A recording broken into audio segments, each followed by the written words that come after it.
here.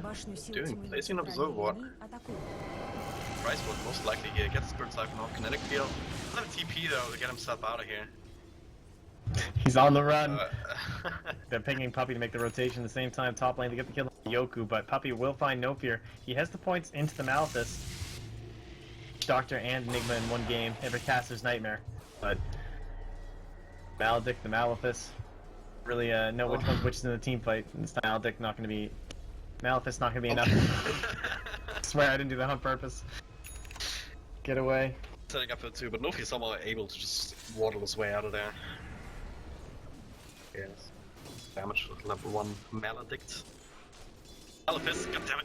Did too. Yeah, see? I told you, man. This happens, but... Goddammit. Waveform comes out, RTZ, it's fine. Just play Vol though, again for the spell names being so similar. This though, for Bola, that's a 4 ancient stack. He's kinda the only one who can take it reasonably, right? Yeah, he's got 3 points in the Anchor Smash too, so... You generally like level 7 is gonna be good, he can go like 0, 2, 4, 1. That'll be relatively quick from it down. Not quite with Doom just yet, now it gets replicated up. Give a little bit of extra safety to TD, I suppose. On the Dawn Alchemist, some stacks for him as well here in the Radiance of the Jungle. Did you get quieter? I don't know. Oh, okay. Maybe I'm crazy. Don't worry about it, you're... Alright, Yoku's still battling up with Eternal Envy. It's gonna be a tough one. Oh, bottom lane, hello there, it's gonna go with a wraparound. Pops the ultimate, it gets actually the kill on the Bulba. Might be able to TP out with Maldex on top of him. Someone was the correct spell name, okay, so... Just take out that plus the exorcism being committed. What do you think about this Mask of Madness for the Ursa? Pretty good early aggressive build. Take down that Tide Hunter early on. Definitely did work out, so I had to pay with his own life, obviously, with that rotation foot.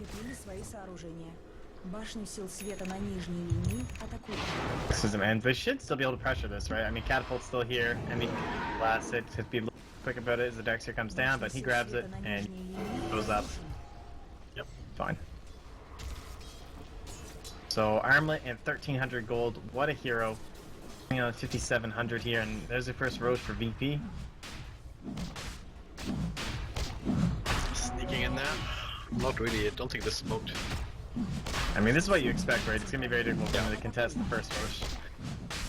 And over to VP. Especially without uses. Old Yeah, Ravage too. gonna have to use as well down in the bottom lane, so it's actually a very easy one. Update it and see if it stays that way. Lots of gold hunting his way too, to head in towards that Blink Dagger. Oh yeah. Dance do the aggressive with that Mask of Madness, and just ideally you just want to force out the bad Ravage, right? Like have your Enrage up, you jump on top of Bulba and be the first one in the fight, so that Ravage can't catch more than your Ursa, and then from there the fight gets more difficult for Secret. It's hard to land a good black hole, it's hard to find the good early damage, and a lot of procs up on your Spirit Siphon in terms of like getting a lot of people at once. Ravage is really going to be that core spell for them. Well, TZ up top, looking to go and TP comes in. Waveform out, they get the glimpse back though, into the Doom available on just a static stone for now. And they just use both to make sure. The crucial pickup here, they haven't accounted for him. TZ not with the best amount of farm. But he was starting to be left alone up there with all the rotations coming through. Yoku trying to make something happen elsewhere on the map as well.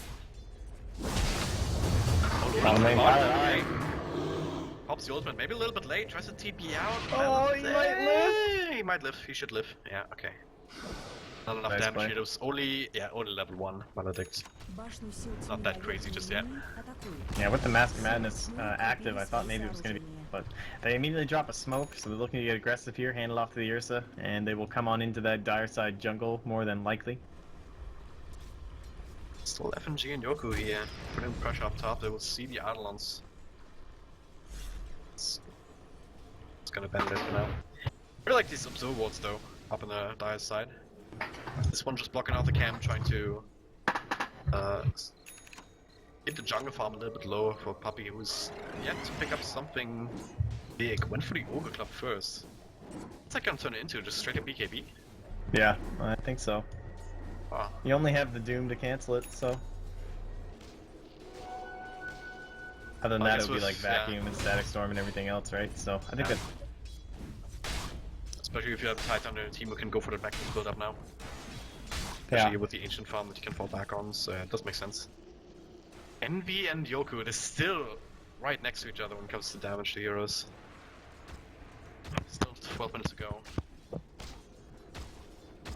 It'll change once Noxie comes in with kind of a Vacuum War combo though. Potentially. It could also change the first big fight. Envy dish out a shit damage with Spirit Siphons Yeah. and Crypt Storms and just Crypt like Storm as well. completely outpace them. So we'll see. 2 minutes left in the observer count. It looks like FNG has conquered this one here. Paladin. GG. It hasn't updated any. Does do both of them have 5 now? Is that what's going on? Oh, there's our Blink Dagger, but Okay. mid lane, Eternal Envy right on top of G. He's got the ultimate going though, and it's in from the Earth to see if he can turn it around here. Everyone's TPing in here. Eternal Envy caught in front. Let's see. Ursus there snacks him up. Now the Static Storm kind of gets Paladin. TZ gets hit with a Doom. This is a disaster team for Team Secret. Strength Morph is not enough. Glimpse from all, they still have the glimpse available. It just needs some vision there onto Paladin. It is now back towards tier 1 town. And the cast keeping left for probably a little longer. Oh, the Ravage plays here. Lower dance. That's the Aegis only. Paladin is left. This is worth the black hole for sure. It is. They also have the Ravage here in the backline, stacking up a little bit in front, making sure that the rest of VP cannot help out their buddy. Yeah, that was a Get nice play to something make on sure this that way, we couldn't yeah. get cancelled by the Vacuum.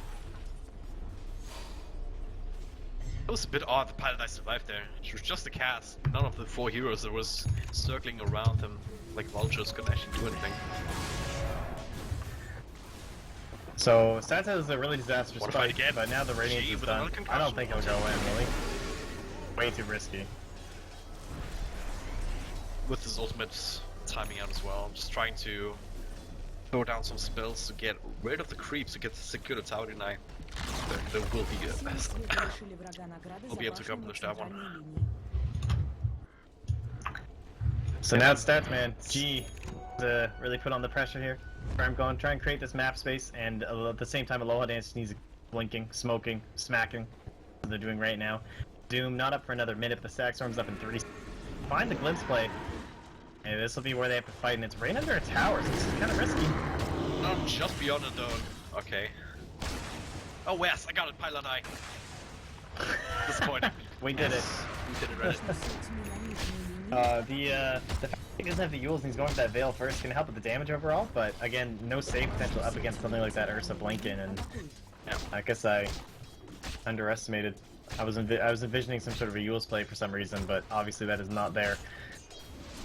So Envy just gets blown up. Yeah, weak little glimpse. Oh, he dropped Static Storm too, unfortunately.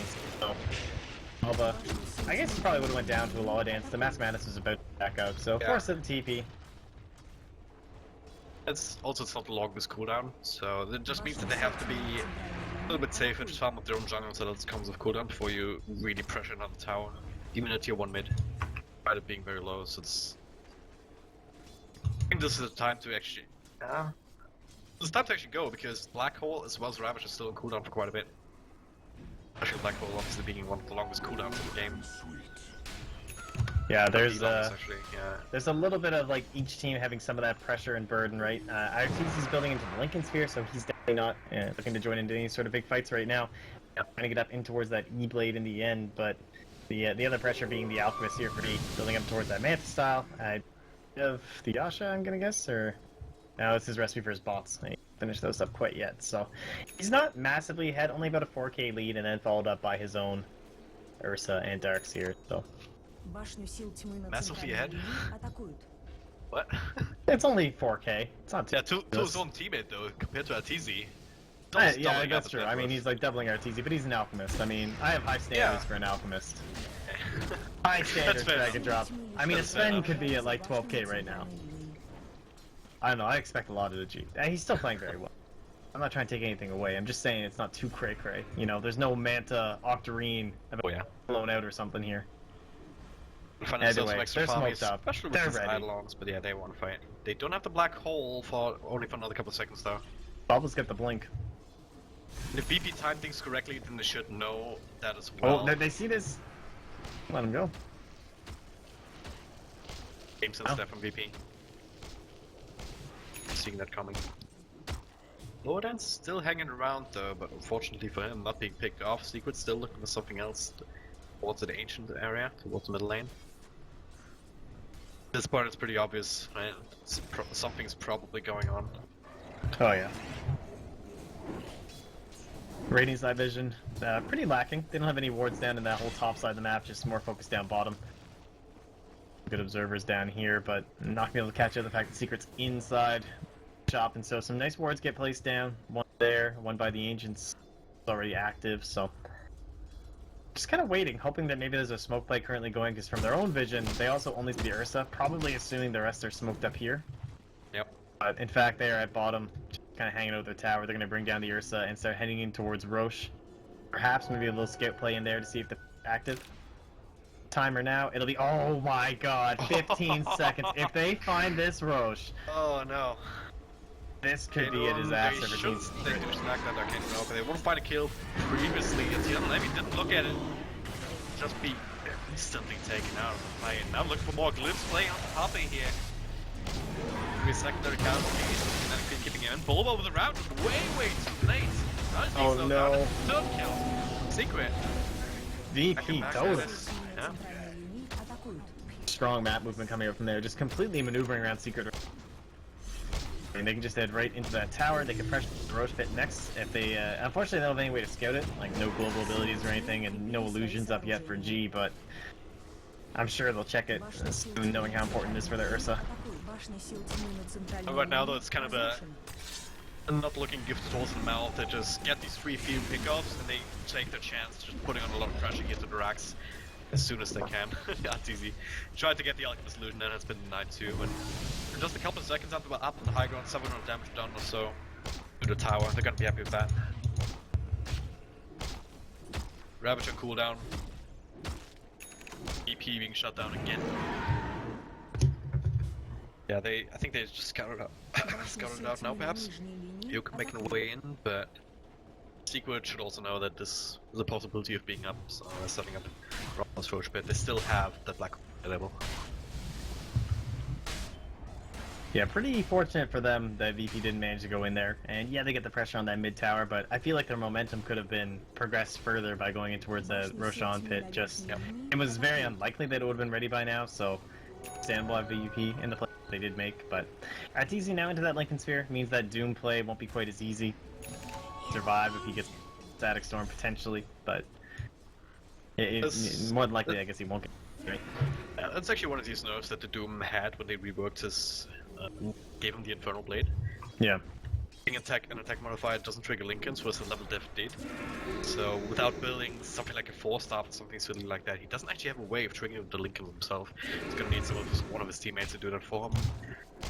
And that can be the Bling, the Thunderstrike from the Disruptor, Concoction perhaps from the Alchemist. All of that isn't particularly fast, which means that Arteezy should always have enough time to see with the Lincolns to zip to out to his Remnant, unless the Snake Storm comes out that you were mentioning. Well, and they're scouting out that Roche pit. Their Alchemist. There's a little Morphling play that you'll see sometimes, unfortunately. Die. Yeah. Yo dog, heard you like illusions, so I made an illusion of the illusion. Gotta get that Radiance, dog. Yeah. But top lane, they bring down the Doom. They're starting to wiggle their way in here, knowing that Arteezy was in the pit. Radiance side this up, but obviously very difficult for them to take on the Dire side. The Exorcism not gonna be easy. There's Envy. What did he just buy? Ghost Scepter? Yeah. Well, that's gonna be nice for him. Can't really afford to go for the Yules, but this will be the same kind of idea. Oh yeah. Up against the Ursa, we've seen it time and time again, it just gets annihilated in a couple of swipes, but now the Not even a are gonna go smoke. straight in. This could be huge debuff for Secret if they can find the angle to go in. They see that this is going on with the Crypt Swarm. Look at the spacing for the Ravage, though. Yeah. All they need is the Ursa in here. Oh, this BKB from Puppy, though. This could be the item. Oh, this could be. Want to group up a little bit, still have to do available, gonna get it on Arteezy, full link. There's a link to your pop, BKB! Get 3 heroes Bulba's the entire attack from Bulba's one up on the Ravage at the end of it all. G unable to really stop it. Yoku still alive though, gets a little bit of a combo off, and Loadance goes right back with the Aegis. Gets his revenge on the Poppy. Eternal Envy still doing some damage with the exorcism, but not enough. Neither does Tyler Die with his own ultimate from the high ground as G does track him down. Eternal Envy is on the run. Actually, almost he gets a Loadance! But the exorcism taking him out. Gonna be a 3 for 3. A lot of ultimates committed, but the Aegis has been taken away straight off the bat. There was some buybacks involved there as well, weren't they? No buybacks. They weren't. Okay. DZ did end up surviving that. Wow. So much gold for Envy too, though. 1642. Oh man, that was so crucial. G didn't have another concoction unit to kind of keep him distracted, take over for the Ursa, so Lowdance just went in a little bit too ham. And that was unnecessary, I think. Pretty important fight for them as well. They can slow down some of this progression from VP and also help their Death Prophet catch back up. So great pickup, a very important item. Yeah. Ghost Scepter for Envy that we talked about, the BKB. A really nice static sword coming out, making it difficult for the Secret to actually capitalize on it. Like, I mean, it was a split second that it almost canceled the Black Hole itself, but and the BKB oftentimes was nice from Puppy, but it was hard for the allies of Secret to actually get in there and get that additional damage on the heroes trapped inside. Just allowed for the nice Ravage follow-up, but Aloha Dance was still able to clean up a couple kills post-Ravage, so that ends up trading it relatively evenly. You know what the worst part is? What's that? Yoku might just die up top here. Nah, He it's should be silence. But yeah, the worst part is Puppy is actually leading in predictions now for the highest amount of magical damage still. 4.8k just with a single black hole essentially, plus the we'll call it the midnight pulse. Yeah, that pure damage, dude. The midnight pulse. Yeah. Dude, even level 1, too strong. And Pilot Eye having his own Ghost Scepter. It's okay this game. It just means like additional casks. Really, it's not gonna let him use his ultimate. I don't. You know, Ursa's not gonna be the main reason that gets canceled. Good thing about it is plenty of magical damage to just bring him down as well. Even with the Ghost Scepter, just because he's so squishy, even the Radiant's gonna burn through him pretty damn quickly. Not to mention the Iron Shell if it gets close to him. On Scorched Earth, all of these will start to be amplified a little bit by that. It stopped that initial burst. Ursa jumps on top of it. Not only until a lower dance will stop the Diffusal Blade, which I think should be his next item now. Be interested to see what all these next items are, though. Yeah, Diffusal Blade definitely solid. FNG's build should be kind of cool, right? He's already got the Vlads and the Blink, kind of standard stuff. Some Doom switching over to the Shadow Blade a lot of the time instead of the Blink, finding it hard to get that Blink onto the actual Doom. Damn you, Puppy. God damn it. Big red incorrect, but big team fight was all they needed. So I'll see maybe like a Shiva's Guard. Not the best side in this game. Lotus Orb, not really doing. Actually, Lotus Orb is kind of good against the Morphling. Let's see. Good against the Silence as well from Death Prophet, just to take that away perhaps from one. Like a crucial target, maybe just a Darkseer as well. Wow, Envy going for But the he's value gonna- build here. Oh, wow. Is this like full Solar starvation Crest. right now, or is this just... It's Actually, more legit. survivability, I suppose, right? Up against the Ursa, knowing that he's going to be that key target every single time because Arteezy's just too slippery, and then Bulba's not. Like, post-Ravage, there's Bulba. Oh, bottom lane. Nice play there to cancel that link. Yeah, so Coming up it with does two of them. cancel Lincoln's this Infernal Blade. I spoke wrong earlier. Gotta get Rapture to cancel TP and also get Nofi in the back. Static Storm not enough to zone him out. Might be able to get FNG in the back lines. He's quite tanky, but not tanky enough. Easy comes in to stack the kill for himself. You're not wrong. Infernal Blade doesn't cancel, it was the Glimpse. That was a glimpse, okay, never mind. Yeah, no, don't worry. That Looked was like it. Almost correct. looked like it, but yeah, it's just a bit insecure, I'm sorry. When it comes to these kind of mechanics questions, but yeah, it's... Don't worry, I'll flame you when you're wrong. Alright. He it's takes fine, down that top whichever. tower. And that'll be the Octarine Core now finished up for him as well. So G has hit critical mass. Yeah, the only thing left will be that last item, be it the AC or the Shiva's Guard, depending on what's more appropriate for your game. This game, probably get the AC, just because Ursa's never going to buy one, Darkseer's not going to buy one. He could be more so like that Shiva's Guard purchaser after the Crimson Guard, and the AC going to be very helpful up against that Exorcism, so... Imagine that'll be his final item, and then we get into the Aghanim Scepter purchased up for the Disruptor, and then... Not too good against Doom, or this game. It's okay, just for the increased duration for like the sustained fights. Whereas like something like Death Prophet or Morphling, if they get doomed, they like to like linger around and then come back in. Maybe not so much more, definitely the TP. Or the Tide too can be another huge one. Yeah. Oh yeah. That Diffusal Blade that you were talking. Yeah. When it comes to Aghanim Scepters on side of VP, it's probably Disruptor because Oh, essentially. Ursa too. Actually, I forgot about that one. Yeah, right. Ursa. Right, yeah, It would be you can like actually Disruptor use than that rate Ursa. for the stun, so it's probably even more important than Disruptor. Yeah. But yeah, that's pretty damn close because what the Axe and Disruptor essentially does is turn a Static Storm into an AoE Doom. Can't do anything, can't use items, can't do spells.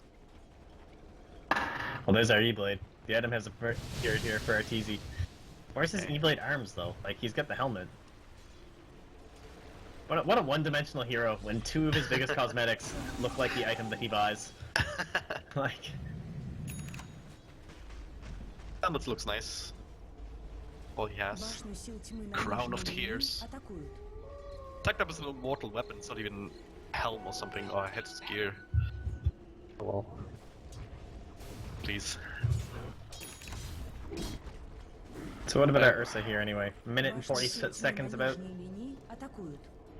Gonna be the next objective here. Just once again go for the roach pit.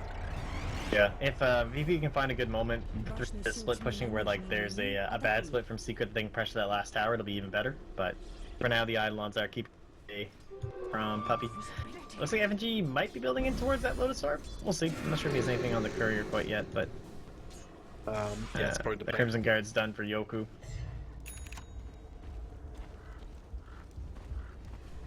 VP Dark doing quite well. builds, man. Yeah, 15k ahead in terms of net worth. Obviously, you have the Alchemist accounting for pretty much all of that. Still means, Interesting that Yoku went for the Crimson Guard before the Guardian Greaves, just really showing the value of it this game. So he'll be getting to... I mean, look at that thing.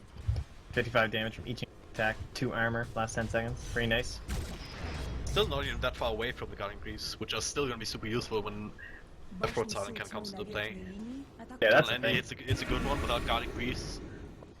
Darkly gets hit by that, he can't get his combo off, and then they just die. Oh, Ags number 1. It Purchase is. that before the big item. Oh. So that'll probably be Aloha Dance then. Yeah, that is. Yeah.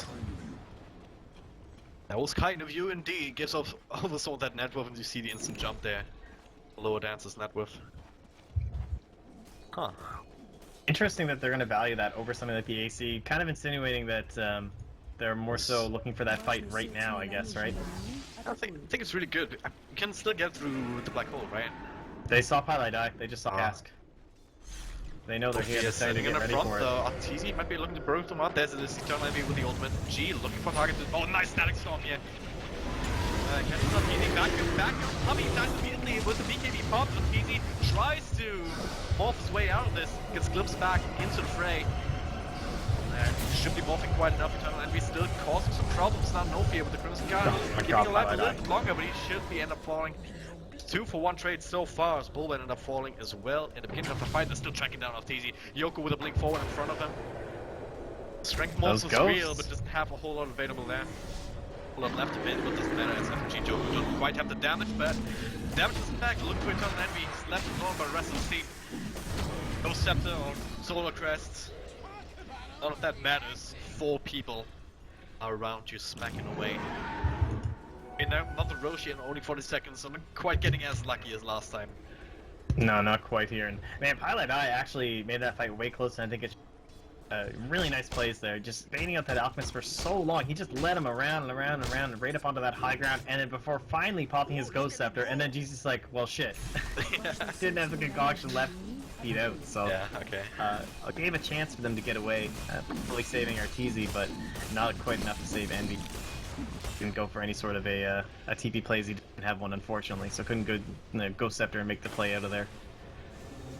So no more creep if available, so this C2 will also still stand. Roshan's coming back now.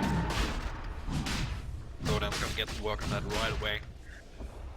Keep making sure the blood prediction is correct there, so get 3 out of 4 at the very least. That would be nice. They're paranoid. They think that they might be smoked up here. Yeah, this Now still with the black blinks hole. up. Yeah, Tidehunter and Puppy died so early, the black hole and Ravage is still available. There's no exorcism for another 30 seconds though, so that might give Secret pause, but just committing into a team fight this early, but still. It'd still be disastrous. Yeah, wise move by them to Yes. back away, especially because the positioning RTZ was in, it wasn't an Oh, obvious lower hope. hands. Just blinked in there, the smoke will be revealed. Secret, not quite finding the right position Yeah, though. bad fight. Lower hands, he knows what's up. X isn't back in 1 second here. Andy. They saw Eternal Envy come in here, didn't they? They might. This could be a good bait, a good way to start for Seek actually. All grouped up now on the backlines on the high ground. BP a little bit lower. They have to jockey for a better position. Sending out They might some think illusions. someone's in here because Roche didn't come out, but Yeah. it ended up mattering to sending the illusions. Little spot out Eternal Envy. No smoke here, anything inside the secret. And yeah, look at this. Oh, the BP. stun! The Centaur just stopped their TPs! Was it? It just got cancelled by the Centaur! So, Oh my god. what? The Morphling can't come back! Oh, They won't Puppy's end got up mattering. TP. Oh, this is so great. Puppy TP. They saw that and now a lower dance. What do you use the refusal now turning around with the Eternal Envy back to back as the Strike Zone comes out? That ultimate will be wasted. Puppy with the Doom cannot get his BKB off into the stun from Jane. Should be another death here. Paladin unable to help on his body. He tries to clean up someone on the backline for the kinetic field. Gives Nofi enough space for T before they get the hell out. Bulba trying to TP. Barely be able to, as the concoction will follow him all the way back to the base. This is a really good movement for VP. And they kind of bribed the Centaurs as well, kind of to creeps to help them out a bit. Wow. Even without that, they would just wait for that, right? They would wait for TP to come in to the middle lane. And they went for the wraparounds here towards the tier 2 and catch anyone off guard who would make the way on foot in the backlines. Honestly, That was again, it's results. just VP, like, better map movement this whole Exactly. game. That's kind of in the story. It's not like they're outplaying them that much during team fights. I mean, they are, but for the most part, it's just been better positioning, which is something that I think typically they don't get enough credit for as a squad, right? They're So the kind far, of though, team that especially you with look no at and you sign. say, like, oh, they're all out aggression and that's how they win Dota, right? Spirit breaker, but for the most part, they've just been playing Secret like a fiddle, using this Alchemist to manipulate the lanes how they'd like, and all of that falling around the Roshan once more will be going over to VP, so apologies if you guys were foolish enough to listen to me on that Roche prediction.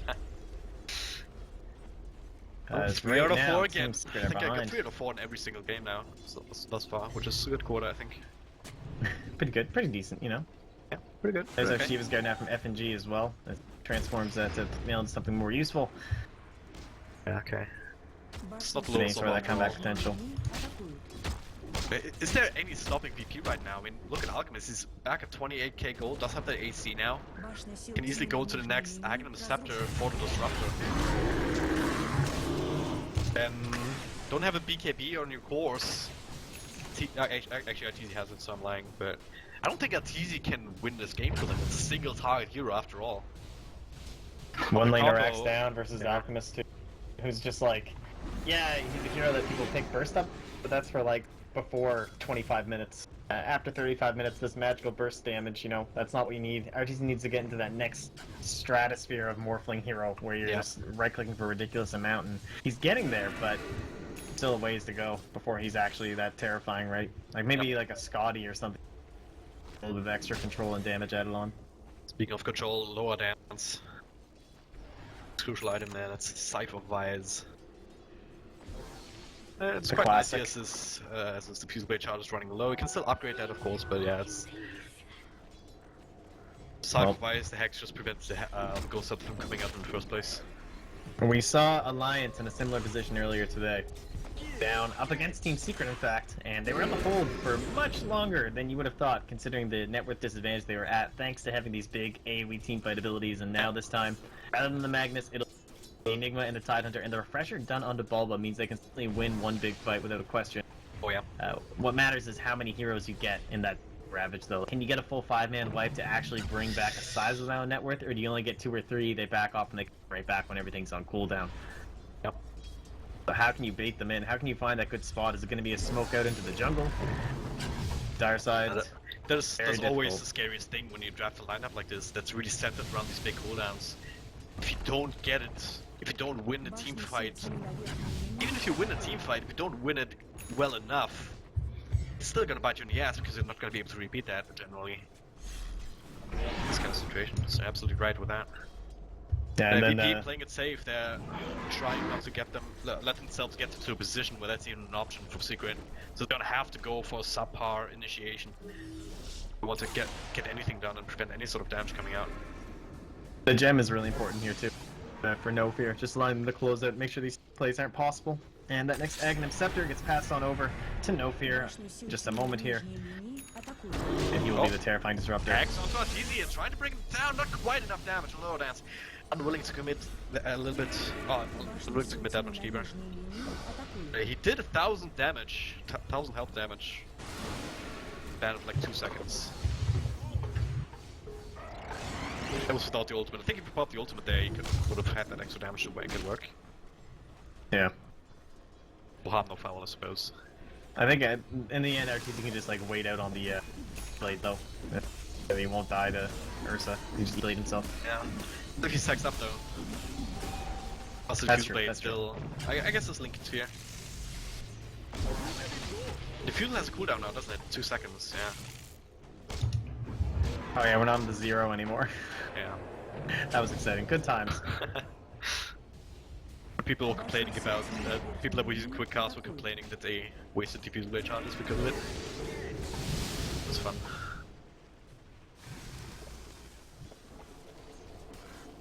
Right.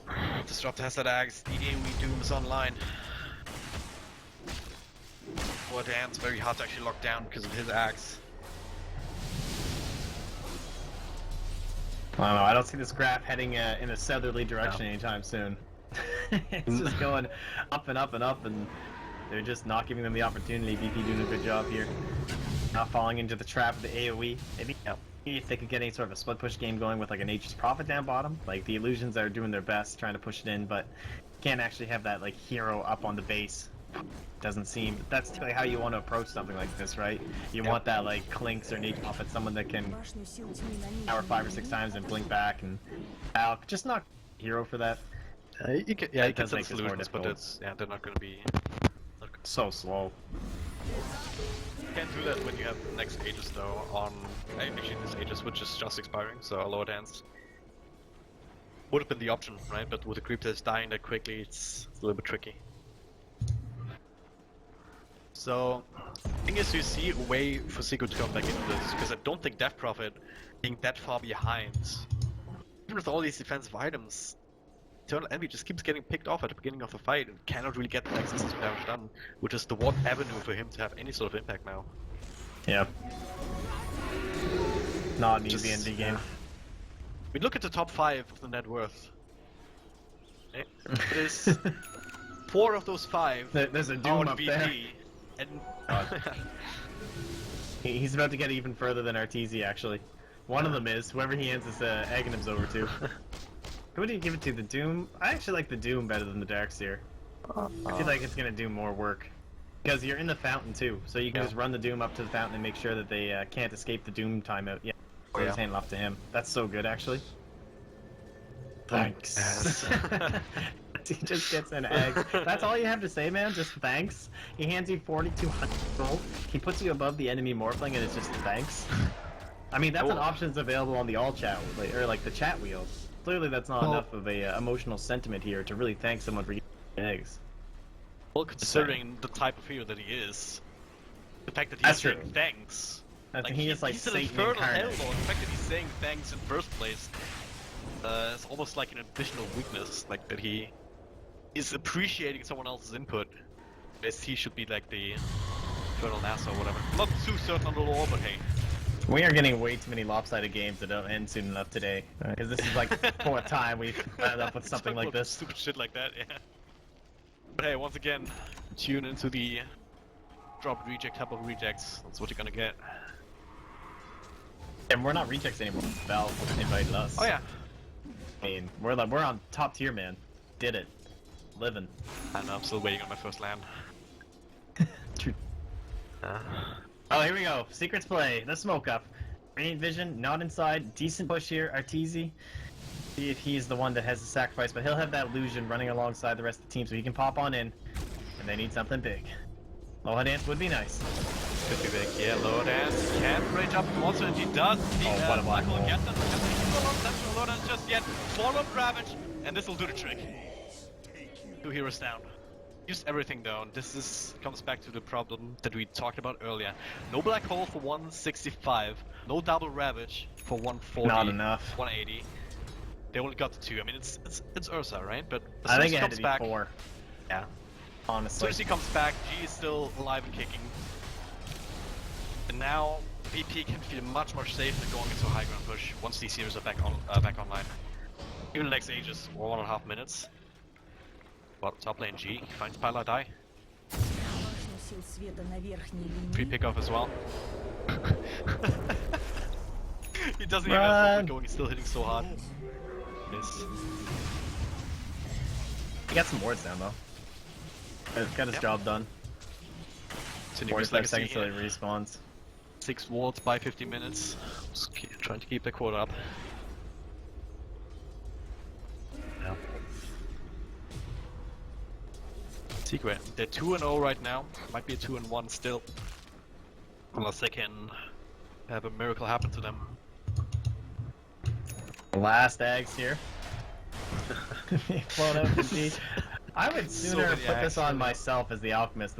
Like, it's more so for the stats on the Darkseer than it is the actual ulti. Like, who is really benefiting? There's no good right clickers. It's not like the Ursa's on the enemy team, you know? Like, I'd be giving this to myself almost.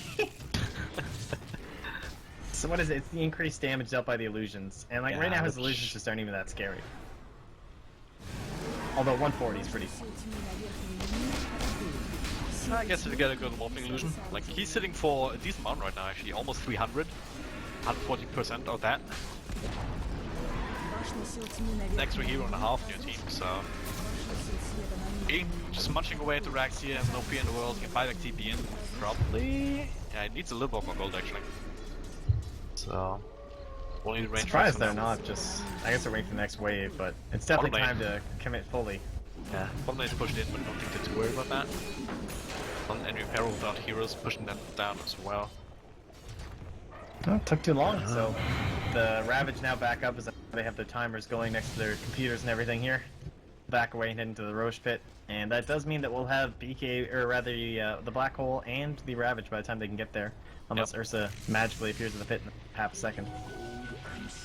1 second BKB, 30 seconds double Ravage. I'm still waiting to see VP pull off one big team fight with all 5 heroes though, because that's something that was not happening in that last pickoff. It's just gonna be a clash of the ultimates, really. I mean, with all these Agnum Scepters, it's so tanky now too. Side VP. I think the disruptor, the stack stomp's gonna be the biggest thing here for VP. Just getting that down, just as a zone, right? But ideally, you want to grab the Enigma and or the Titan for that before Enigma pops the BKB. Even then, Doom is probably gonna come out on him soon. Double Doom now. Oh god. BKB on G, and they want to end this game now. What does it even replace? Grab some buyback though for Alchemist. Farm up a little bit longer. Yeah, he's going top. That should do the trick. What am I missing? What was he holding that wasn't AV? Omnets still, maybe? Oh, I guess it must have been. Yeah. I think it was still the Omnet. He would have ditched it by now, but he's a very generous Alc. I mean, he gave away an X before he even had an AC. What a guy. Yeah. So you can definitely see why, right? available. I mean, yeah, a lower dance, even if you got caught with the Black Hole, I think you could still pop that ultimate and then you don't take any damage. So let's see why they did that. But now, slow siege is on, only the illusions, G himself making his way up down too. And buyback with the trouble in. Obviously you don't want to pop your combo, just a single hero that can do that. Yeah, and this is safer to do with the Alc too. Like, he does enough damage to the tower and he's so tanky that it's so difficult to... You can't bring him down without the combo, but rather than doing this with the Ursa where they'd almost like be worth using a Black Hole or something to kill him. Yeah. Even with the Aegis though? I don't know. I mean, hopefully you can get him once without it, but seems unlikely. Game is hard at the very least here. They're gonna go again for range range just to save damage. Well, there it is. The Ravage number 1, secondary Ravage. There's the Black Hole, perhaps coming out, taking enough damage. There it is, Black Hole. Only on 1, now finally the Alliance comes in. Finds his way. As Alchemist, Ravage moves from in. If they want to commit to it, the Alliance can actually get a kill. And now he will lose stages too. There it is, Yoku with the vacuum wall. And this is where Secret have to walk themselves out of there. No more Black Hole. Secondary Ravage being denied by the Doom. Colonel Envy is dead. With buyback, but without ultimate. Pilot IRTD is dropping so low. All that VP need to do now is get rid of the racks. And then just wants more heroes though. Just eating through Puppy. He bites back once again. No ultimate. Doom has now worn off all Colonel the... Envy with a potential dieback here. So lower end pops the BKB. A little bit with the Octarine. Secondary Ravage quite ineffective here thanks to the BKB. One normal final dive, back him onto Puppy and getting closer to Fountain. Not that it matters, so Lower Dance is still going strong. An ultra kill to end the game for him, unless he wants to turn it into a rampage. And it looks like they do. Bullbat, it's gonna be it. VIRTUS Pro. I think he just ate a mango there at the end. Out of the secret sound. What a player, man. What a team. VIRTUS Pro. Dealing the first blow to secret here in the European qualifiers. Well, once again, another team who come into this qualifier looking to turn some heads, looking to prove people wrong. Someone who is definitely being underestimated. I believe they had a 30% odds coming this game, which is, I'd say, certainly low. I think they deserved at least 40 personally, but proved themselves worthy of more than 40 as they take the victory. Impressively done. Secret will drop their first game round robin today, but there's plenty more to go. Yeah, there is indeed. I believe you're linking up with Llama now? Soon. I think I'm on a break for a bit. Alright. Well, I don't think I am, because Advent vs Empire is gonna come up next. Both teams should be ready. Hopefully not gonna miss lobby. That'll be Gorgon joining me for that one moving forward, but will still be here right on my stream. If you're watching on hitbox.tv/dragondrop instead of twitch.tv/modpacks. Okay, and we'll be back tomorrow at the same time. Yep. That's all, Modpacks. It has been fun. Thank you very much. Great games. Enjoy your casts. Shall. Same for you, man. Same for you. Alright, see ya. See ya. Alright, guys. And yeah, for you guys, we're gonna be back with the next game as soon as possible. I'll keep you up to date.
am not obviously Tinker's going to help them out with the push, but there are a lot of things.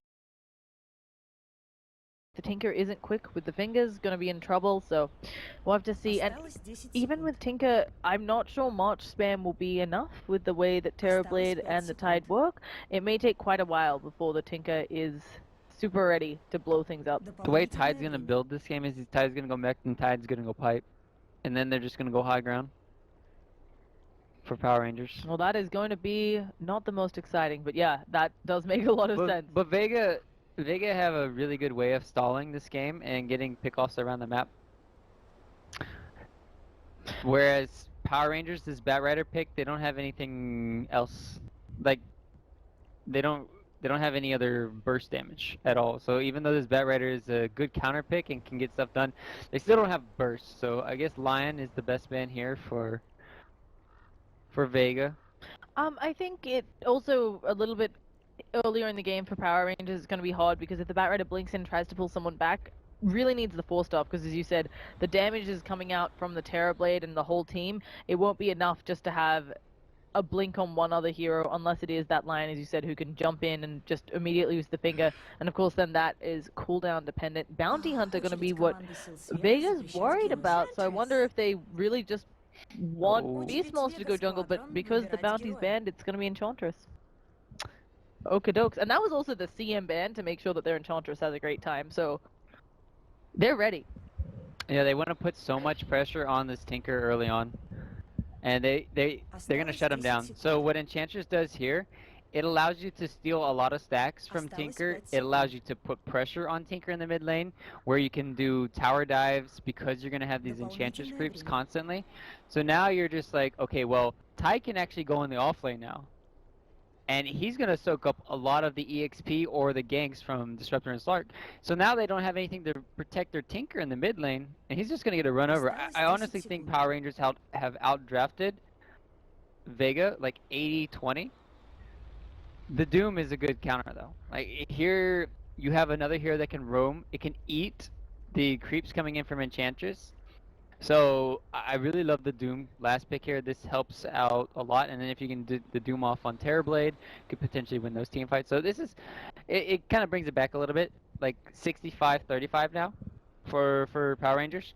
But their early game is very scary. Their team fight is kind of superior depending on who they Doom, because they can still Doom the Tide, and then he just can't do anything as well. So. There's a lot of ways for Vega to actually win these team fights, and that's nice to see. How do you counter a Terrorblade? Well, it could be this Doom last pick. Yeah, I think there are definitely options. A lot of it's going to come down to how much freedom I think the Tinker is able to get. No one on this Tinker is able to find in the mid lane, because let's see, he's able to find what he wants in there. We've seen before the Tinker with the Aether Lens and then the Aghanim Scepter causing a lot of problems, stopping folks from being able to effectively push like they'd like to. And yeah, it'll... Oh, okay. Well, that escalated. But yeah, I am interested to see exactly how it ends up going down. That did not work, what I was trying to do. So we're going to see another one of those folks. When it comes to the skill of these two teams, because obviously we talked about the draft, but there's also something to be said for how skilled these two teams are. Do you think that Vega coming in, I would say, were kind of the favorite over PR? Do you think they can pull it out despite this draft? With their skill advantage? Yeah, they can definitely outskill Power Rangers. It's not the biggest outdraft ever and like, oh, you should easily win this game. No, it's still really close. They have a lot of ways to be around the map. They have the most obnoxious combo in the game, Beastmaster Hawk with Tinker. So you can always have this March plus these rockets. Yeah, a lot of it's going to come down to this early game. How well they can shut down the Tinker and how fast his Boots of Travel and Blink is. Like, if Tinker has a really good time, he can stall out this game for a very long time, hopefully for Vega. So that they're trying to do, and then they're going to be able to crush in these team fights because of the Doom. Yeah. So there's still a lot up in the air. Vega actually early smoke out Doom, placing a ward. We've been seeing more of these throughout these European qualifiers. These TPs and smokes to place wards. It's going to pay off pretty well here for Vega, since they'll get this one uncontested. And unfortunately, well, we'll have to see. Mag doesn't actually have a ward of his own, so never mind. This is Mag's ward. Let's do some quick player introductions for those of you who don't know who's playing on what. We got Big Num jumping around on the Enchantress. Terrorblade gonna be tearing it up, played by goddamn J4 on the Vengeful Spirit. Arise burning on the Batrider. And last but not least, Tidehunter being played by Cheshire Cat, hopefully having a better game than the one we saw earlier today. Yep. We got Sioma the Slayer playing Disruptor. This is one of his favorites. He's, well, I think he's like in love with the hero. I think that's his best hero Yeah. or his hero. He should have probably a set after that. No one playing the Tinker. We have Solo handling that Doom. He's handled this hero a lot too. We have FN, Slark, and last but not least, off lane will be Mag playing your Beastmaster. Not going Iron Talon first. Yeah, we've actually got, he turned it into a, like, inscribed fancy effigy. He just, is fancy TI effigy, because Sioma loves that hero so much. So, we're gonna have a short pause, hopefully. Players just figuring their stuff out. We do see both sides have got one of their supports blocking for them, so the mid should be positioned pretty easily. How does this mid matchup go between the Batrider and the Tinker? I think it's really good for Batrider. You can push out the lane a little bit better than Tinker for the first like few levels, and then you can get runes. And rune control is very key in this matchup. Whoever gets like a bottled haste or even a bottle regen could be very good for either one. And so it's gonna come down to runes, and it's gonna come down to just like a lot of aggressive plays. But I think Batrider can come out ahead pretty easily in this matchup. And they are doing the classic here on Vega. They're actually sending the Doom into the jungle, hoping to harass the Enchantress, automatically taking her creep, just being a pain there. So Enchantress are gonna have a really rough time here if Solo just decides to follow her around. It's really nice, smart of him. This is what we should see. And you just have to constantly camp this Enchantress as much as you can. Problem is that Solo, even though he has the Devour, you can't Devour all the time, so. Yeah. It does alleviate some pressure though. If the Enchantress is dealing with Solo, she won't be coming out to gank the offlaner, Mag, or going top potentially or mid. And on mid, speaking of mid, Arise is super deep. Got some sticky napalm stacks up on no one and wanted to take advantage of it. Ends up pulsing through the tower. Doom gonna say hello, but Arise just spits at him. So should be able to flat back to safety. Yeah, Arise has been missing a lot of last hits in the mid lane. I've been watching. He's only 2 for the first, 8. Not where you want to be. Although he still has 2 to work with, but still, it's a situation where he should be coming out ahead, but it seems like no one's had the better of him. Yeah, no one's a really skilled mid player. We're actually going to see some Hadoken flying out from that Sator Tormentor to make sure that no one isn't having too nice of a time. But taking a look elsewhere, because we, for once, this feels like the first game we've seen all day where the offlane is actually hang out in the offlane. And may not be advantageous for them as Cheshire Cat has to deal with a kinetic field. There is a pounce available for FN. We'll see whether he ends up going. Cheshire Cat also has that Anchor Smash, can reduce some of the damage he's taking. Really holding on to that thing. Eats a Fairy Fire, finally drops out the Anchor Smash, but I wonder if that would have done something earlier. That's kind of bad play. It's really bad play. Because you know Slark is level 2, and that means he doesn't have Dark Pact. So you just immediately pop the Anchor Smash, you run away. But that was a huge misplay coming in from the offlane player. Yeah. Really unfortunate there. And meanwhile, Mag on the bottom lane, he doesn't have an Iron Talon in sight. This is so unusual. I'm so thoroughly confused. Instead, he's got boots.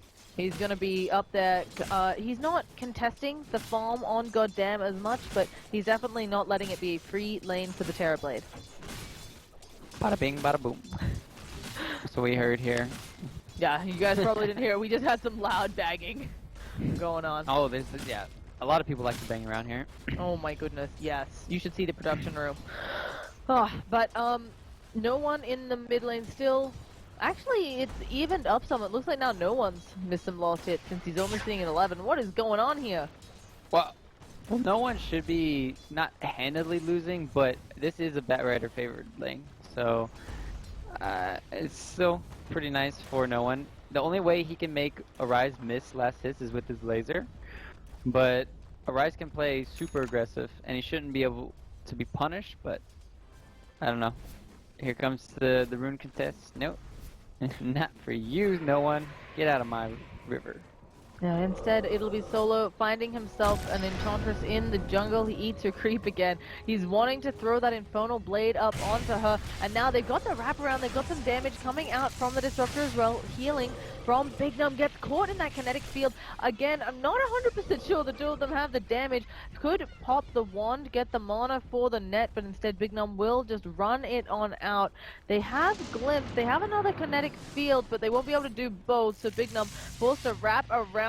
Disruptor gets the mana for the kinetic field, and they're smacking away at her. There's the net coming out from Solo. It means no mana for the Infernal Blade, and finally, with Tinker coming in, they get the last hit, but that took a really long time.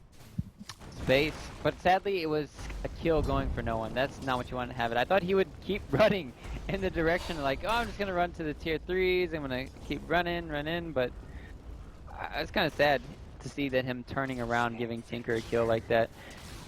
Yeah, it's these small things where Tinker eventually, oh, actually in the bottom lane mag should be okay, but Tinker's eventually going to get the bots, but every minute that you delay that is a huge win for your lineup, especially for PR since they're running this push lineup. Yeah, and right now, Vega are heavily outplaying them. Like Tide dying once in the off lane, that hurts him a lot, where he should be having a little bit better time in the CS department just because of this dual lane that's going on right now. Whereas, this Beastmaster is just kind of like dominating and crushing. It's because the boar is just so annoying to deal with in this situation. They don't have anything to really kill it. Venge sucks at it. Terrorblade, the only way that he can really kill off the boar is using his Metamorphosis. So the kiting for Mag, it's real. It's real. It's there. Yeah, a really good job here by Vega, kind of getting the best of PR in all of these instances. It looks like PR want to make another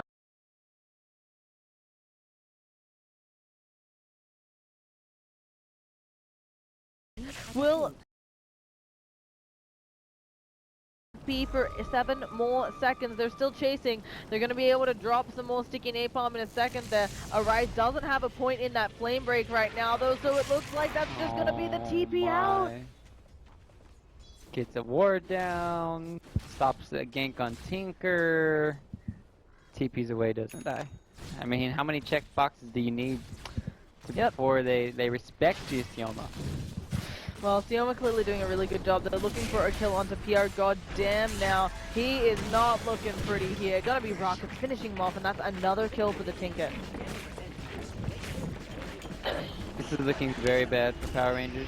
They keep giving kills. I'm trying to figure out where no one's... Oh yeah, he's gonna go for the Soul Ring.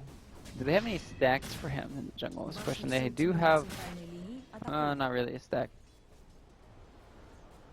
Yeah, these jungles are status not terribly stacked.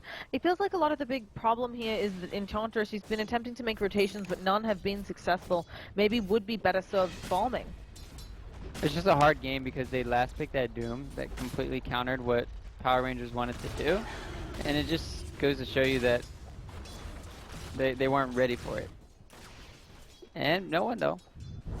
Yeah, maybe they'll be able to find something here. The Batrider is ready, managed to lasso him backwards. They actually stack the stuns, but they should have enough damage here, bringing down the Tinker. Doom has to be careful as well. There's a lot of fire burning around. Ult used by the slot, picks off the Venge. Arise now caught in the danger zone. There is not going to be any more follow-up though from FN, actually taking a bit of damage from the Enchantress. And that should be that. There will be no more mana left for Hadoken on the Sator Tormentor, so... Good rotation coming in from kind of both teams, but more so you wanted to get the kill on the board, kill that Tinker, slow down his Boots of Travel. And yeah. with him going for the Soul Ring build, it's going to be a very slow progression now for no one. He probably won't get Boots of Travel for like at least another 4 minutes at this rate. Yeah, it's interesting. I thought he was saving up more gold than that, but I'm not sure if he bought the Soul Ring as he died. He may have had it earlier. Could have been one of those, oh crap, I'm dying, let me buy out. But even if that's a problem for the Tinker, they have had FN free farming up top. He is 1,000 gold ahead of the Terrorblade. That's just what happens when the difference between one gank can do for you, and just the pressure that Beastmaster can put on. Like Beastmaster just put on more, even though they have 5 CS. It's just that first blood going over to Slark is paying dividends now. I think another really big problem is that every time they leave Mag alone in this bottom lane, right, he is going to seriously damage that tower. PR is forced to have somebody, most likely the Terrorblade down in bottom, and in return he's not getting too much done on that tower. We're 9 minutes in. I was kind of expecting at least this bottom tower to be half health, if not taken out, when you're running a Terrorblade. Yeah, I put my prediction for 8 to 11 minutes. So at this rate, probably no tower's going to go down. And normally the thing is, when you say Terrorblade, it's not just the Terrorblade too. It's like you have Enchantress. It's just like, where's my push? Where's my tower pushes? But It's not happening. Yeah, Enchantress hasn't been able to make too much happen other than the mid kill. She's gonna help out, stack some more in a second here, but again, it's... Well, we'll just have to see. Cheshire Cat is caught in a kinetic field again. There is the dog pack coming out. Cheshire Cat again refusing to use the Anchor Smash, and there'll be a swap to save his life. They do have Ravage up on Cheshire, but he'll be just fine after the glimpse backwards. Not gonna be enough. I don't know what his thought process is for not using Anchor Smash, but... Maybe we just can't see it. We're just gonna pretend it's a visual bug. No, there has to be some reason. Maybe conserving mana, doesn't think it'll be enough, worried about the ranged disruptor's damage. I don't know. Not super sure. Not sure either. Anyways, it makes Slark take more damage too, because you're taking damage from Anchor Smash and Dark Pack. So if you have one TP rotation in, that's good. You can potentially turn Ravage. Yeah. And get a kill. It also does actually quite a bit of damage, the Anchor Smash. Like, it's not something to scoff at. But sometimes these things happen. We're gonna see a smoke coming out of PR. Do you think that they can miss their window here? Obviously, Terrorblade has some earlier power peaks than maybe other heroes. Do you think that if PR, they haven't taken too much yet, they're out of luck? Or can they try to go hard carry against this Slark on the Terrorblade? I think just because they have Tinker, that this game is still looking very good for Vega Squadron going into the later stages of the game. When you think about it, because you'll have like, oh, no, not gonna get that kill, but... Yeah, that was an ambitious fight, you were saying. He could have potentially got the kill, but they would have saw each other and he would just Dark Pack their way, but... It's a situation where, oh, they actually gave Terrorblade all the farm. Oh, there's gonna be a swap onto Solo. They'll get a quick pick off there on the Doom. So something going the way of PR. And agreed, I was expecting Tidehunter to come in and get it, but Terrorblade did get quite a bit. That's still good for him though. Obviously he needs every bit he can get after the lane bottom. So the Dragon Lance finished up on the Terrorblade. But that's also giving space to Beastmaster, who's kind of taking over this game for Mag. He's already got his Necker 1, taking a tower down, and it's them having the first tower of the game. So the pressure is being applied for Vegas Squadron, and that's very worrisome, because this is a Vegas Squadron lineup where you're like, okay, well, we just kind of want to hold on. We kind of want to hold on to this mid-game, when we have our Tinker with our Boots of Travel, then we have Slark with probably Shadow Blade, and then we're going to go around and get kills everywhere, but that's not the case. They're just doing a really good job of going around the map. Speaking of Shadow Blade. Yeah, this game we're going to be seeing the Shadow Blade. You got to be happy about that, right? Although he did just walk into the tower. Hey, not everybody has ult tower range enabled. Oh my goodness, whoever used this before me, in fact, did not have ult tower range enabled. So, but it's looking good for Vega. They're a Because it little doesn't bit... save. Yeah, it doesn't save. I hate that. It's not on mine either. We have to restart a lot, folks, over here. Also because there's been patches galore. I'm really surprised that during TI qualifiers there have been so many patches, but hey, that's how Valve does it. I was wanting to say that Vega, they're getting close to 3,000 gold ahead. The experience is still very close, so it's not like PR are out of it, but it does feel like they're not really calling the shots in this game. There is going to be a Blink Dagger up on the Batrider though.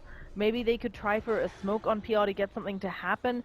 it's just really feeling like they're not the aggressors, and I know part of that is that they're Radiant, not Dire. Dire has a bit of an advantage in that regard, but they need to do something as PR. Yeah, they have Tide Ravage and they haven't done anything with it. It's very disheartening. Oh, Arise. Another disheartening. Yep, Primal Roar will be getting him into a pickle, and he will get brought down. So Vega can group up and push the top lane if they're so inclined. Yeah, Power Rangers not using the Terrorblade and Tidehunter combo to much. The efficiency is not there. They're trying to. Are they gonna try and defend this push? They are TPing up, as you talked about. They have Ravage. It seems scary into the Slonk right now, and without a way to TP up into the midst of them, it should just be a tower deny coming out here for PR. There we go. They get the deny. It's something. Oh, but that's 2 towers now for the side that shouldn't be getting towers, whereas PR, they're the ones that need to be taking these objectives, especially with the Tinker on the other side. They just got the Blink Dagger up on the Tidehunter, and I think that may have been why they wanted to use the Blink Ravage to catch out a few folks, but it was coming out just too late. So next fight for the mid tower, they should be prepared. Unfortunately, Vega, by taking bottom, had already taken an opportunity to invade the jungle with this ward, and of course they're rocking the Beastmaster. It's really hard to play into that. Honestly, they just need to smoke up and just go mid. Like, go mid and use your Ravage. You take out this tier 1 tower mid, and then you go for the tier 2 mid as well. Like, that's what you do as Terrorblade. You need to start taking objectives when you have Metamorphosis off. This is slow play that, sure, Power Rangers might have a better chance going into the mid game, but it's like passive plays where they don't necessarily need to be passive. Like, they can be the aggressors, and you don't want to wait till the later stages of the game when, like, they're all grouped up. And here we go. No, there's the push. They're working on it. It's slow. There we go. Finally, it goes down. And the March of the Machine spam a little bit underwhelming right now, especially because it's not reaching. They should still go. They should still. You think they should continue to push on PR? Yeah. Although they don't have. Okay, so this is another mistake though. They didn't have sentries on them. The Venge did buy some, but they're not on it. You can't keep pressuring when you don't have those sentry wards for the Slurks, sadly. But yeah, I think you want to pressure 2 towers when you have the Metamorphosis up, always. Like, you pressure the tier 1, and because it was so little health, you just get that pretty easily, and then you have a really good time positioning yourself around this tier 2 tower mid, like for Radiant. Like, they can converge pretty easily. Yeah. Well, Batrider is saving up a bunch of gold. Could just be a 4-star coming out there. He's going to actually help to push this top tower some, but immediately the TP from the Tinker. Not letting anybody take advantage of the Tinker's lane. And actually, Tinker has the blink up. That's a new purchase. So suddenly a lot slipperier. What is going on, Big Num? You need to get away, but will not be able to. Enchantress goes down.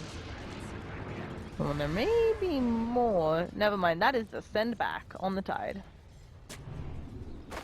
Easy retreat. Escape. No, I can't escape the lag. But I know, right? Yeah. I'm pretty sure you guys on the stream aren't seeing it, but we're occasionally having some issues with Dota. But, well, it's making me listen to my last hits. Kappa.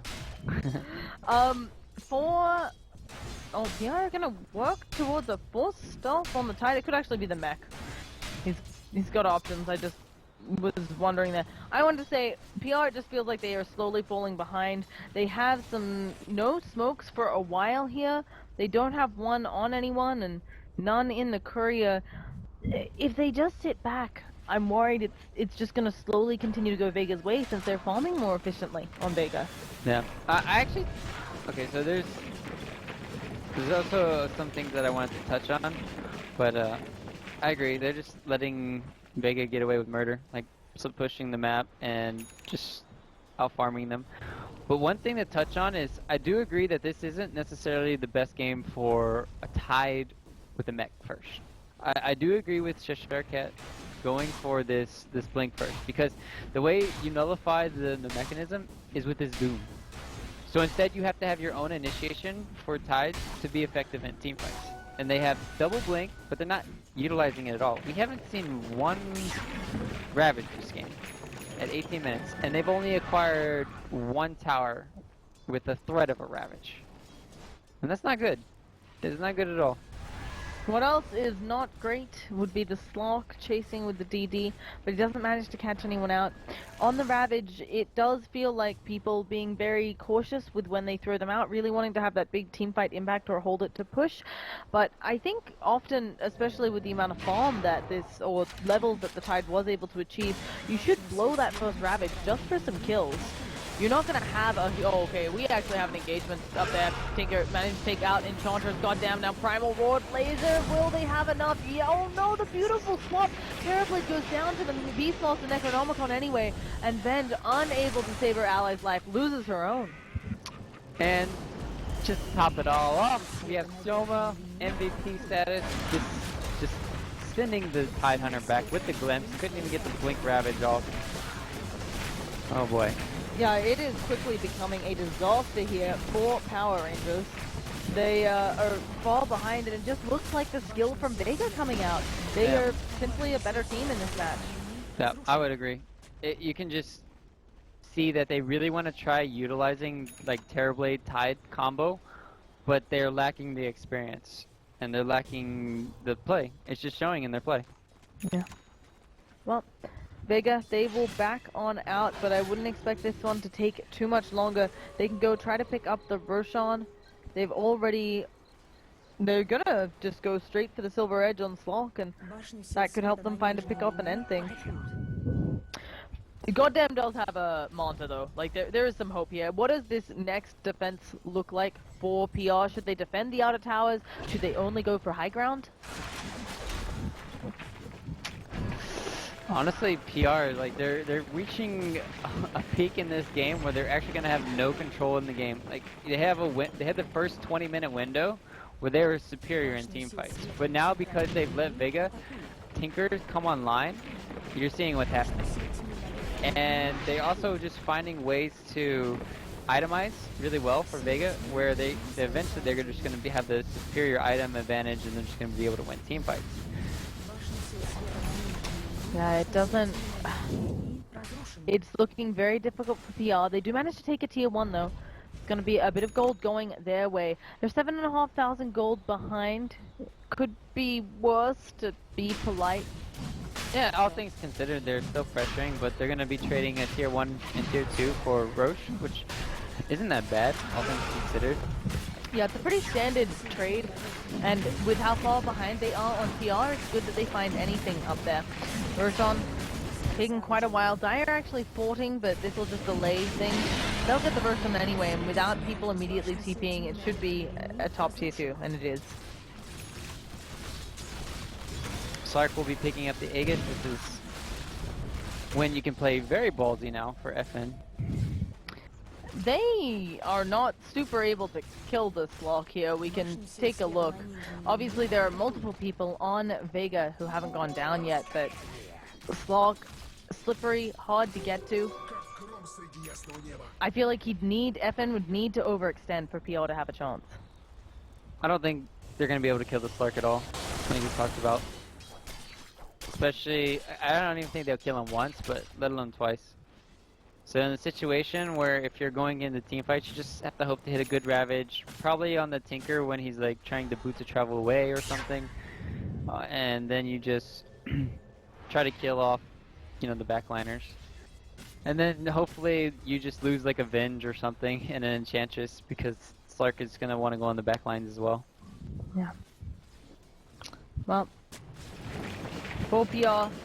Taking a quick look around. They will be having that 4-star coming out for the Batrider, so it's something. Goddamn, beginning to work on that Scotty, while the rest of the team pretty poor. They actually do get the Dragon Lance finished up on the Enchantress. She's got some hope for damage, and they get a glimpse. Oh no, Chester Cat, you are not in the right part of town. Brought down by Sioma. Tinker thinking about finding more J4. They find him there. Oh no, this is a disaster. That's to say it lightly. They stacked the Doom. They were just like, let's just kill the Tide, because they know if Tide just gets off Ravage, that's the only way they win a team fight, potentially win team. I don't even think Tide Ravage is going to save them anymore. But so Vega are completely in the driver's seat now. Power Rangers missed their window of opportunity. Arise still has a gem, has Blink and Force Staff, so he can get these pickups around that. He can help the ward, but they haven't slowed down Tinker at all. 1 death in 23 minutes. It's nothing. They're not anticipating where he's going.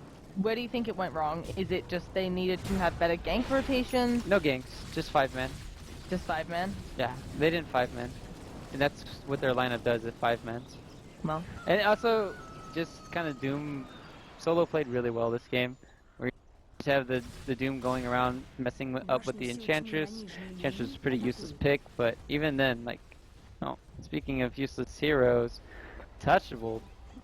Yeah, the Untouchable helping out a lot. Slog forced to back. You were saying about solo, just playing immaculately. It's just too good. I really do like that Doom last pick. It pretty much sealed the deal for Vega Squadron's early game, and then they had a way to counter either the Sunder plays or the Ravage plays in this mid game. Yeah. Well, Vega are going to be seeing some new items coming out for them. The Silver Edge was finished a while ago, and we're about to see a Basher up on Slock. They only have 1.5 minutes left on that Aegis. So I wouldn't be surprised if they try to make something happen, but scary things, we've got the Ag Scepter done on Tinker. And it's daytime.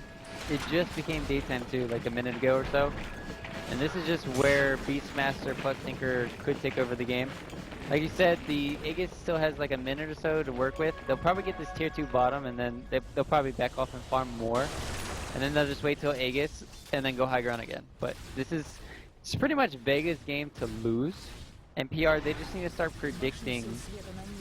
I really dislike PR's lineup because they only have one thing to deal with the Tinker, and that is Arise. And Arise, I don't know if he can even solo kill Tinker. That's the problem.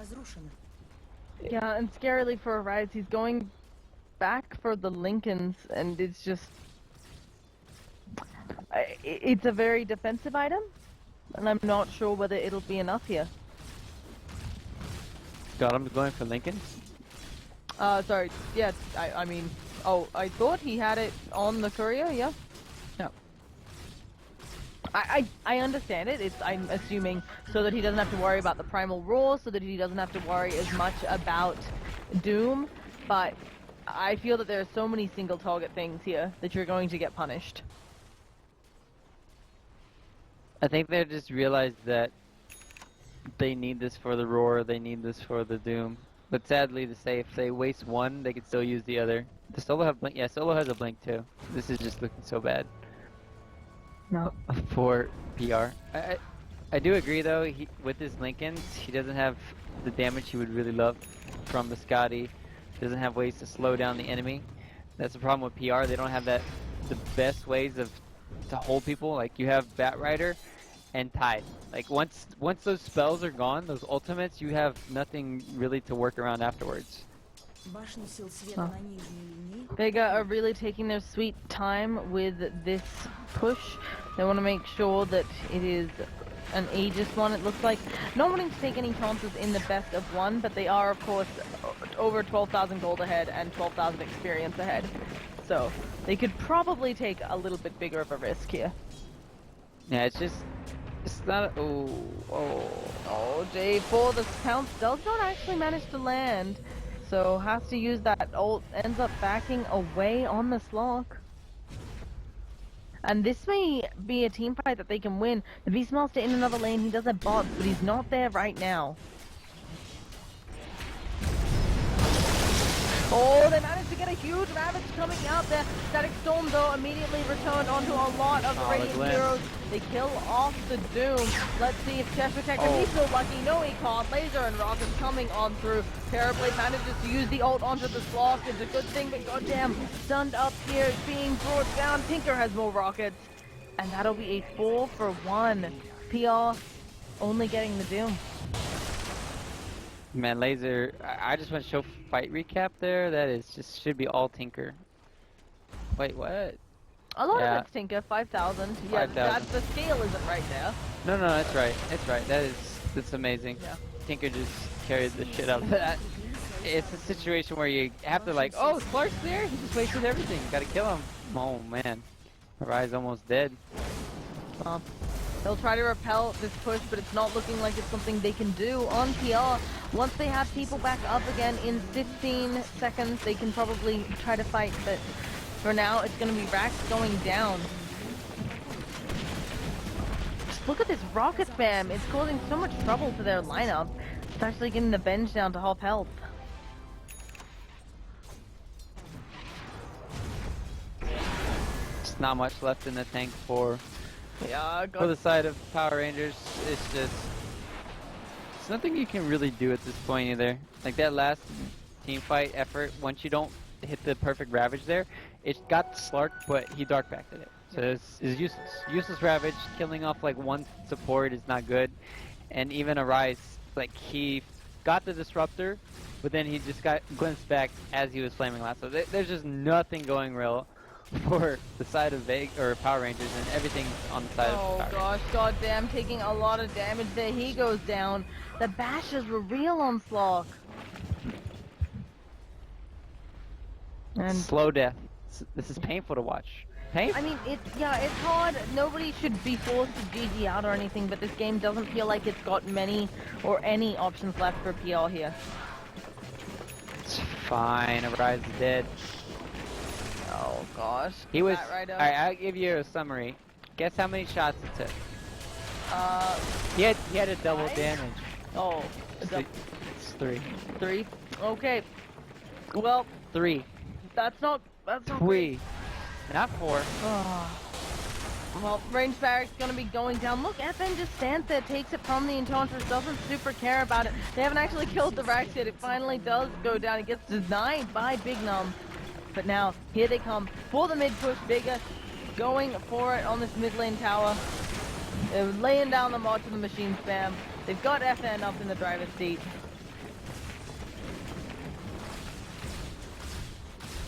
Doesn't feel like much can stop them. They're gonna go back for the Roshan just to be playing it safe, it looks like.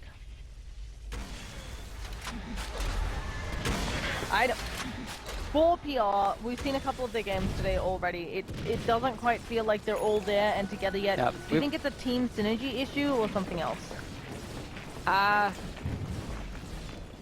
It could be their shot calling in game. Could be a very big problem of like, maybe they're just all trying to do their own independent things and they're just not grouping up enough. Because if you ever wanted a time to group up as 5 and show what you're made of, this was the time. They just didn't hit their window at all. Like grouping up for the first time in like 18 minutes is when they started putting pressure on like the mid tier 1. That's not right. You have to immediately, right when Tide Ravage comes off cooldown, you have to pressure. And then you force a fight, and you win or you lose. In most cases, you're gonna win because you have Ravage. But in their case, this game, it didn't happen. Yeah, it's been a very tough one for PR, and it just feels like Vega has the number, outplayed them somewhat. Tioma, look at how far up he is. Just killing over there. There's going to be Batrider trying to pull people back to the laser, bouncing through everybody. Doom flying out as well. More lasers going. Cheshire Cat can't use that Ravage. Tioma with a very oddly placed Static Storm. It does end up zoning out a bunch of people. Terrorblade gets lasered down, and they do have buyback on the Terrorblade, but GGs are called. That's going to be it here. PR tapping out of this one at the 32-minute mark. Man, I was getting demoralized when I was watching this game. PR, they just keep on, you can see it in their play, they just keep getting tilted and tilted after every loss. So these best of ones are really getting in their head right now, and they're trying to change it up a lot, because you saw the way they approached this game was kind of different than the way they approached others, but they just need to either go back to what they're comfortable at doing, or they just need to, I don't know. It's definitely it was tough a one. hard one. I think it really just comes How down many games do they have left is actually two. Oh, let's do a quick check. Because if they can just go to sleep now, that would be perfect. That's what they need. Do they have games left for today? We're looking at Power Rangers. They do. They're playing up against Ad Finum, which is a Oh my ridiculously hard goodness, one. they lost that one. Guys. Yeah, that one isn't probably one they can take out. I mean, I really like their draft this time around for at least contesting until that last Doom pick. That kind of like seemed like it could go either way, but They had a really good chance here, and then if they don't have a good chance here, that's not boding well for the Yeah, future. Adphenum is a much harder opponent, so it's going to be a rough one. Either way, folks, that's going to be it for this game. There'll be a short break, and we've got Escape versus Flipside Tactics, also known as Rebels, which should be a really interesting That's going to be a really good one. I think Flipside have showed up even. to Yeah. this tournament. Oh, yeah, they've They already are- been doing very well. They've been really So, well. either way, guys, there's lots of other games going on. Please enjoy the short break, and we'll be right back.